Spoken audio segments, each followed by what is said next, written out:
सोचिए, रात का वक्त है, हर तरफ खामोशी है और आपका दिल सुकून ढूंढ रहा है। अगर एक छोटी सी दुआ आपकी नींद को इबादत बना दे, दिल से डर और गम दूर कर दे, सुबह का आगाज सुकून और रहमत से भर दे, क्या आप ये दुआ सुनना पसंद करेंगे? हमारे नबी करीम सल्लल्लाहु अलैहि वसल्लम ने रात सोने से पहले ऐसी दुआएं सिखाई हैं जो दिल को सुकून देती हैं और अल्लाह की हिफाजत में ले आती हैं। पहली दुआ का तर्जुमा है, ए अल्लाह, तेरे नाम के साथ मैं मरता और जीता हूँ। दूसरी दुआ का तर्जुमा है, ए अल्लाह, तू आसमानों और ज़मीन का रब है, हमें कर्जे से नजात दे और हमारी तंगदस्ती से बचा। दोस्तों, ये दुआ सुन्नत हैं, जो इन्हें हर रात पढ़ने की आदत डाले, इंशाल्लाह इसकी नींद इबादत में बदल जाएगी और ज़िंदगी सुकून और रहमत से भर जाएगी। और अगर आपको इन दुआओं का अरबी मतन चाहिए तो मैंने वो नीचे डिस्क्रिप्शन में लिख दिया है।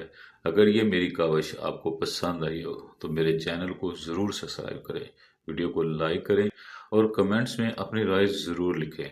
मेरी दुआ है अल्लाह आपको पुरसुकून नींद अता फरमाए, आपकी परेशानियां दूर करे और हमेशा खुश रखे। आमीन या रब्बिल आलमीन।